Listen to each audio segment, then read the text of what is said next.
Good morning all of you. आज का हमारा टॉपिक है मोनोहाइब्रिड क्रॉस, एकल संकर संकरण। एकल संकर संकरण में जो मोनो वर्ड है इट मीन्स एकल वर्ड है, उसका मीनिंग है एक गुण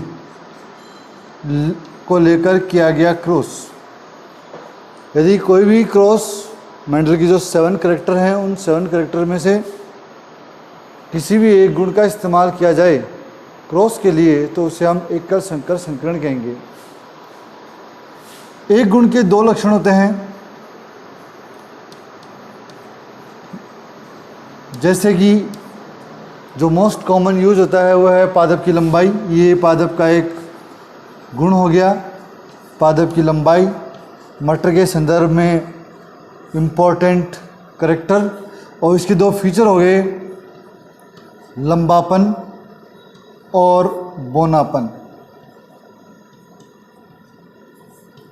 किसी भी लक्षण को एक युग्म विकल्प की सहायता से दर्शाते हैं। लंबेपन के लिए युग्म विकल्पी है टी और टी, और बोनेपन के लिए स्मॉल टी और स्मॉल टी।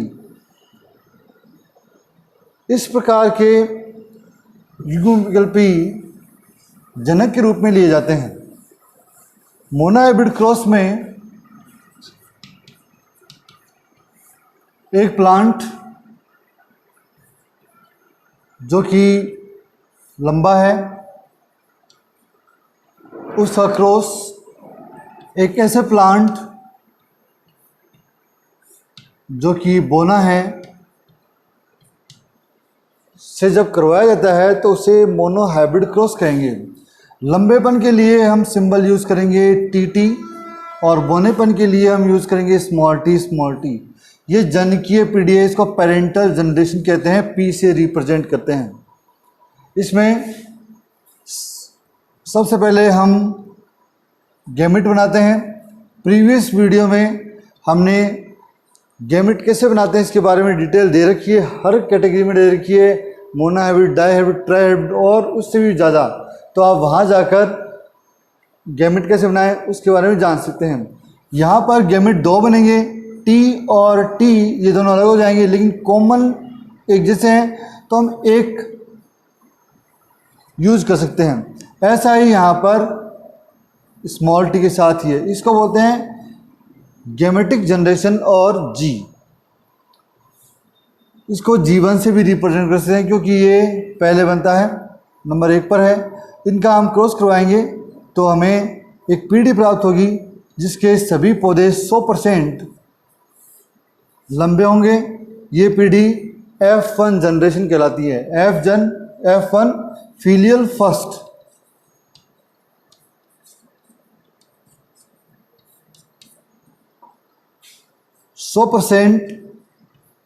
Tall plant. आप समझ रहे हो, हमने पहले बात कर ली कि जो टी है वो इसके ऊपर लॉ ऑफ डोमिनेंस के अकॉर्डिंग प्रभाव डालता है, जिसकी वजह से कैपिटल टी इसके प्रभाव को दबा देता है। इसीलिए F1 पीढ़ी जो है उसका फीचर यहाँ निकल कर सामने आता है। अब हम इसके अंदर सेल्फिंग करेंगे, स्वयं परागण करेंगे, स्वयं परागण,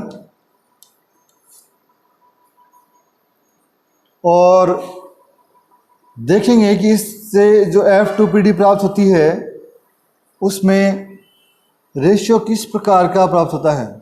तो यहाँ से जो गैमेट बनेंगे वो बनेंगे टी और स्मॉल टी, क्योंकि इसका क्रॉस इसी के साथ है तो यहाँ भी गैमेट बनेंगे टी और स्मॉल टी। पहला जो है वो है कैपिटल टी, दूसरा है कैपिटल टी स्मॉल टी, तीसरा है कैपिटल टी स्मॉल टी, चौथा है स्मॉल टी। ये 4 रूप में मिले। ये जो ये है प्योर टॉल, ये हो जाएगा अनप्योर टॉल, ये अनप्योर टॉल, और ये बोना ड्वार्फ। अगर इसको हम देखें तो ये F2 पीढ़ी है, 2nd जनरेशन F2। इसके बेसिस पर हम इसका लक्षण प्रारूप अनुपात ज्ञात करते हैं। लक्षण प्ररूप अनुपात जो है वो हमने डिस्कस कर लिया कि ऐसा अनुपात जो आउटर मॉर्फोलॉजी पर आधारित हो, बाहरी शारीरिकी पर आधारित हो, उसे हम लक्षण प्ररूप अनुपात कहेंगे। तो हम देखते हैं कि यहाँ पर जो लंबे पौधे हैं, लंबा पौधा है और बौना पौधा है, उनका अनुपात क्या है। तो ये तीनों ही लंबे हैं, चाहे वो शुद्ध हो चाहे अशुद्ध हो, लंबेपन का लक्षण दिखेगा।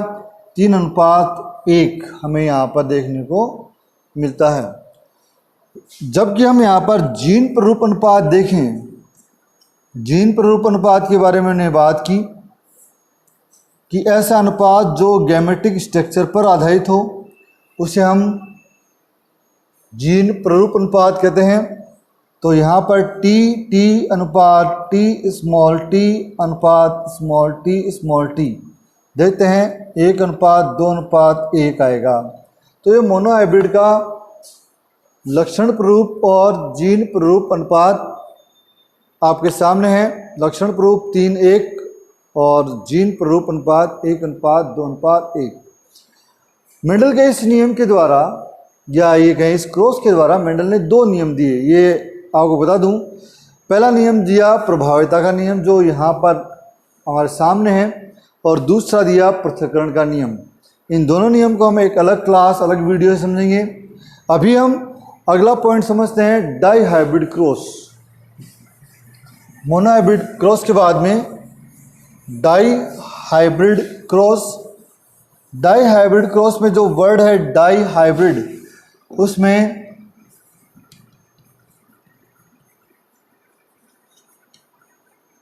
डाई वर्ड जो है वो बेसिकली 2 के लिए है। इट मीन्स 2 गुण, 2 फीचर्स। जैसे बीज का रंग और बीज की आकृति, ये मेंडल ने अपने 7 कैरेक्टर में से लिया। बीज का रंग और बीज की आकृति। बीज का रंग प्रभावी पीला है और हरा अप्रभावी है। इसी प्रकार से गोल प्रभावी है और झुर्रीदार अप्रभावी है। सिंबल वाइज अगर हम बात करें तो इसके लिए अगर हम कैपिटल वाई लेते हैं, येलो फॉर पीला, और तो इसके लिए हमें स्मॉल लेना पड़ेगा। इसके लिए आर फॉर राउंड, तो इसके लिए हमें स्मॉल आर लेना पड़ेगा। इस बेसिस पे अगर हम पेरेंट बनाएं तो प्लांट, अगर हम 1 की बात करें तो ये सपोज दैट पीला और गोल बीज वाला हो और उसका क्रॉस प्लांट 2 के साथ करवाएं जो कि हरा और झुर्रीदार हो, तो इसकी गैमेटिक स्ट्रक्चर कुछ इस प्रकार से हमारे सामने आएगी।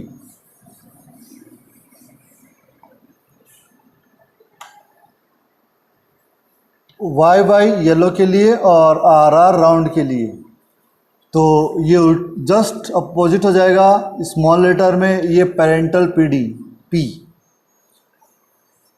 गैमेट बनाएंगे। गैमेट बनाना पूर्व की बात ही बता चुका हूँ कि आपको सिखा चुका हूँ पहले के वीडियो में।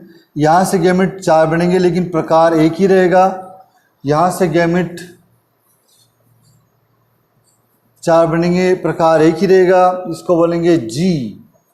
इनका हम क्रॉस करेंगे।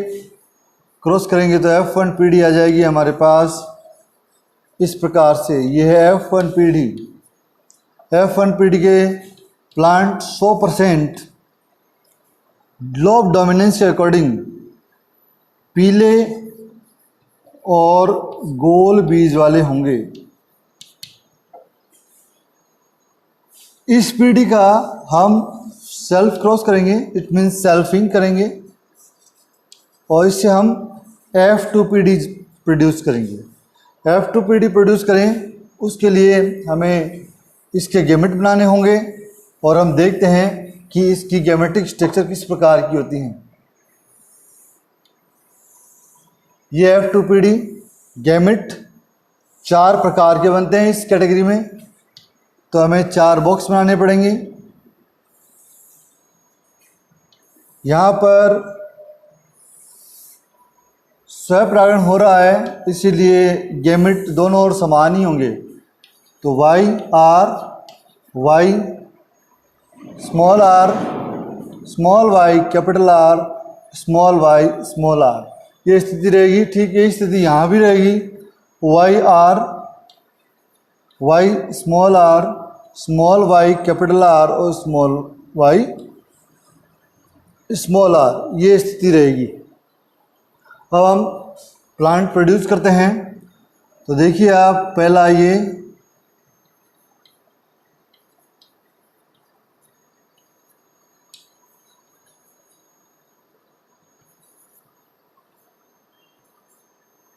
किस प्रकार से बना रहे हैं, आप समझ पा रहे हो।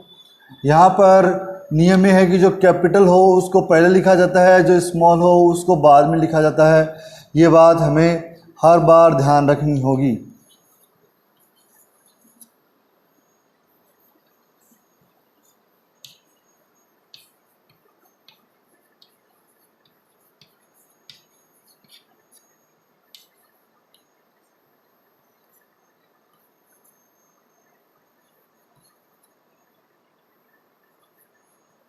आपके सामने यहाँ पर 16 बॉक्स में डिफरेंट कॉम्बिनेशन के संततियों का निर्माण किया जा रहा है।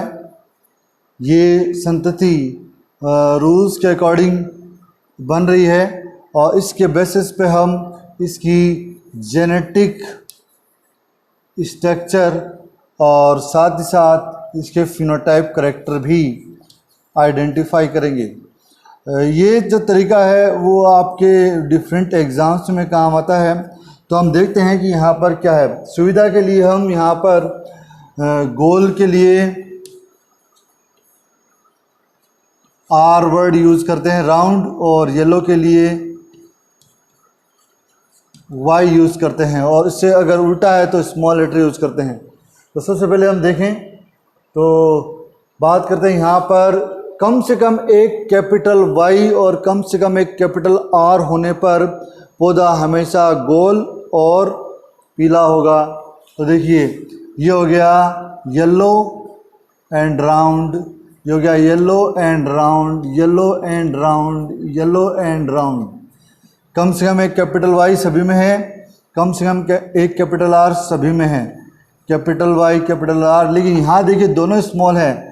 तो येलो तो है लेकिन राउंड नहीं है, क्या है, रिंकल्ड है। तो रिंकल्ड के लिए हम डब्ल्यू यूज़ करेंगे। रिंकल झुर्रीदार जो है उसके लिए हमने डब्ल्यू यूज़ किया है।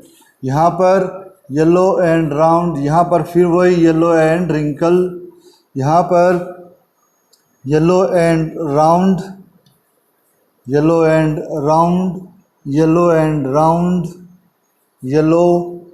अब देखो यहाँ दोनों स्मॉल है, इट मीन्स क्या हो गए, ये हरे हो गए। हरा, हरे के लिए हम जी यूज़ कर लेते हैं। तो यहाँ पर ग्रीन एंड राउंड है, यहाँ पर ग्रीन एंड राउंड है, यहाँ पर येलो एंड रिंकल्ड है, यहाँ पर ग्रीन एंड राउंड है, और यहाँ दोनों ही स्मॉल है। तो यहाँ पर हम यूज़ कर सकते हैं ग्रीन एंड रिंकल्ड। ये आपकी स्ट्रक्चर हो गई, इनकी मॉर्फोलॉजी आ गई। अब हम इसको F2PD रिप्रेजेंट करेंगे, F2। तो सबसे पहले हम बात करते हैं इसके लक्षण प्ररूप अनुपात की।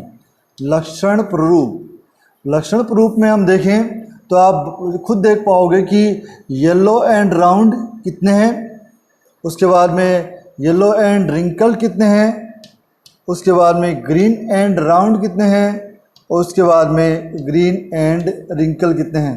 तो ये इस बॉक्स को देख के समझ आता है। देखिए आप, ये और ये, इधर से ये और यहाँ ये भी और ये भी। जहाँ जहाँ हमने रोका है अपने चौक को 1 2 3 4 5 6 7 8 9, ये सारे पहली कैटेगरी के हैं, 9। अब देखिए सेकंड कैटेगरी, इसमें पहला है येलो एंड रिंकल, ये रहा येलो एंड रिंकल, और फिर ये रहा येलो एंड रिंकल। तो 3 जो है वो येलो एंड रिंकल हैं, और तीसरा जो है उसमें ग्रीन एंड राउंड, ये रहा ग्रीन एंड राउंड, ये रहा ग्रीन एंड राउंड, ये रहा ग्रीन एंड राउंड, ये 3 ये हो गए। और अब लास्ट ये बचा, ये हो गया 1। ये हो गया इसका लक्षण प्रारूप अनुपात। बिल्कुल इजी वे में आपको समझ आ जाएगा। यहाँ पर 3 ट्रायंगल का निर्माण हो रहा है और एक फ्री छूट रहा है, तो ये अनुपात इसको शो करता है। और अब हम बात करते हैं इसके जीनोटाइप रेशियो की। जीनोटाइप रेशियो निकालना बहुत ही सुविधाजनक, आराम से हम कर सकते हैं। थोड़ा सा ध्यान देने की जरूरत है। आपको शुरुआत यहाँ से करनी है, y/r आपको देखना है कितने हैं। उसके बाद ये एक ही है, जहाँ ये हो जाए वहाँ टिक लगा दीजिए, ये हो गया। अब आ जाइए यहाँ, ये कितने हैं आपको देखने हैं। तो एक ये रहा और एक ये रहा, 2। उसके बाद में ये कितने हैं, y/r, ये कितने हैं, ये एक तो ये रहा, और ऐसा ही एक ये रहा, ये 2 गए। उसके बाद में आ जाइए ये 1, 2, 3 और 4, ये 4 हो गए आपके सामने। इस पर टिक लगी है, छोड़ दो इसको, पकड़िए आप। y/r, ये 1 है, एक ही है ये टिक लगा हुआ है, इसको लीजिए। y/r, ये 1 है आपके सामने यहाँ पर। दूसरा ये रहा, 2 गए, ये लाइन कंप्लीट, ये लाइन कंप्लीट, इसमें 2 कंप्लीट। तीसरी लाइन y r कितने हैं, 1 है, और ये टिक लगा दीजिए। ये बचा y/r, ये कितने हैं, 1 और 2, ये 2, और लास्ट ये y/r 1। आपके सामने जो रेशियो निकल के आ रहा है यहाँ पर, अगर हम देखें तो ये रेशियो आपका आ रहा है, जीनोटाइप रेशियो वो है इसके अकॉर्डिंग 1:2:4:1:2:1:1:2:1, 12:24:12:1। ये है डाइहाइब्रिड का जीन प्रारूप अनुपात। मोनोहाइब्रिड और डाइहाइब्रिड क्रॉस में बेसिकली हमें सिंपली यही क्वेश्चन पूछे जाते हैं। हालांकि न्यूमेरिकल बेसिस पे क्वेश्चन की कैटेगरी बहुत ज़्यादा चेंज होती है। इसके अलावा क्या क्वेश्चन बनते हैं वो हम बाद में डिस्कस करेंगे, लेकिन नॉर्मली जो थ्योरेटिकल बेसिस है, एग्ज़ाम क्लास 12th और बीएससी पार्ट 2 के बेसिस पे देखें तो सीधा क्वेश्चन आता है, explain monohybrid and dihybrid cross and give their phenotype and genotype ratio. तो ये आपका सफिशिएंट आंसर है, आप इसके बेसिस पे इसको सॉल्व कर सकते हैं। आज की वीडियो में अगर आपको कोई दुविधा हो तो आप कमेंट बॉक्स में डाल सकते हैं, और अगर आपको ये वीडियो अच्छा लगा हो तो लाइक एंड सब्सक्राइब करें। नेक्स्ट क्लास के लिए धन्यवाद, थैंक यू।